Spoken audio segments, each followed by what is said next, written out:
My administration is working every day to make it easier for manufacturers to build, hire, and grow in America.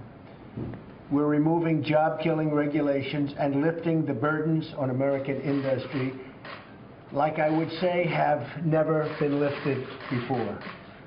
All right, that was the president earlier today meeting with the National Association of Manufacturers. That was at the White House. Joining us now, a rare New York in-studio appearance.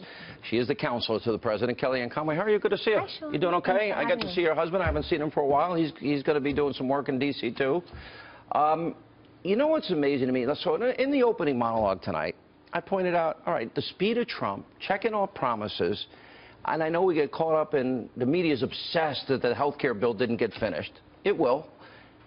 And nobody ever talks about all the good things he's done. Like, for example, I was like so happy this week over the EPA regulations. Well, that was huge. And he kept a promise to the coal miners, and he's allowing the EPA to focus on what it's supposed to do, air and water, and really unleash that energy production in a way that makes us less reliant on foreign sources, generates all types of jobs. People complain in this country, Sean, that nothing's made in the USA anymore. Energy is made here. It's under our feet. It's off our shores. We have more than we'd ever need. It's time that we invest in it. And the president has promised and is now making good on those promises through a number of executive actions to unleash clean coal and oil, natural gas, of course, and any number of different energy sources. But also this week, he started the Commission on Opioids, working with this new White House Office of American Innovation that Jared Kushner has put together to lead. You're going to be on this, right? So Governor Christie is the head of the commission, and I had the privilege of sitting in on a couple of the listening sessions. And for the first time since I got to the White House, I cried this week, which is saying a lot. Oh, my gosh. And it was because I listened to the stories of Vanessa and AJ and of Pam, and it was just so incredibly moving to hear their stories. In the case of Vanessa and AJ, both of whom are New Jersey residents, their success stories, they found treatment. We need to focus on interdiction and prevention. That's also a promise that he made to the people in New Hampshire, in particular, where they have been devastated as much as other parts of the country. Look, opioids is a crisis, though, in this country that does not discriminate. It is touching every socioeconomic stratus. Everybody. Both genders, obviously. Scary. All ages, people who have graduated from college, who haven't, who have jobs, who don't.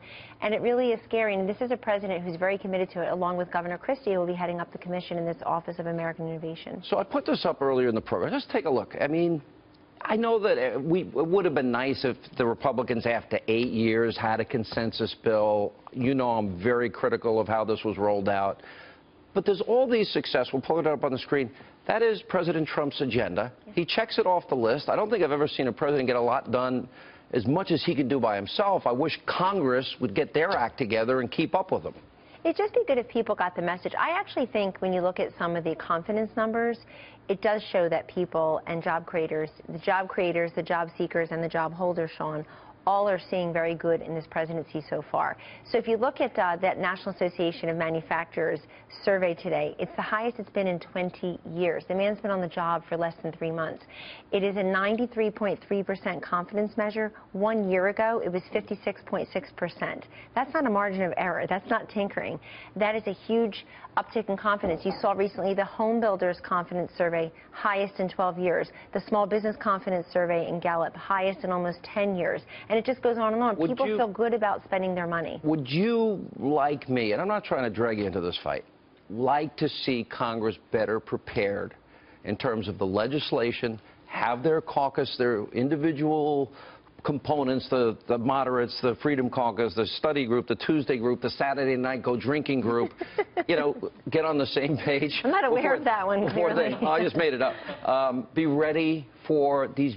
These are not small items that he's tackling here on the economy and changing the tax code and infrastructure, even the energy thing. There's only so much he can do on his own. They've got to be ready to game up here. Any one of these achievements would be historic. So if you think about just getting 2 or 3 even in the first year, it's huge. And we know that health care reform will happen. We know that the president and every single Republican in the House and Senate who are there campaigned successfully on repealing and replacing Obamacare. So the question is, what are the next steps? You're absolutely right. The conference needs to come together. But you know what I learned through this entire process? And Sean, I'm old enough to have worked against Hillary Care and Obamacare and all that slightly. Yeah. But you know, so I've been at healthcare for a long time. And what I learned from this particular process is that this is the price of success. This is a very diverse Republican conference. You have 23 Republican members who sit in districts that Hillary Clinton won. I mean, that's a pretty big thing. And so you have everybody from like a plus, you know, Republican 25 or 30 district, if you will, to a plus D, a single-digit district. So bringing together those diverse ideological and geographic viewpoints and just postures is very important. So look, people have to be brought from the table earlier.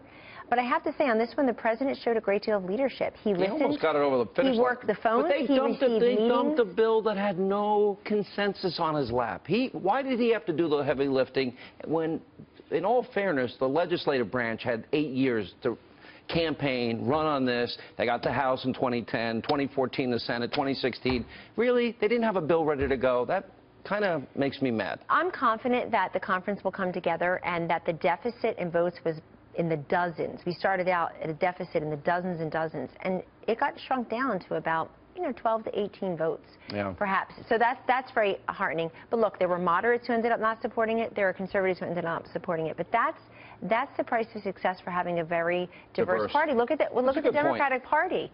Where are the pro-life Democrats, the blue dog Democrats, the pro-Second Amendment Democrats? They don't exist anymore. That party is much more myopic and the same now. They've been pulled to the left by some of their factions. But in the case of the president, some people would prefer him to be the closer on this and not the leadoff batter.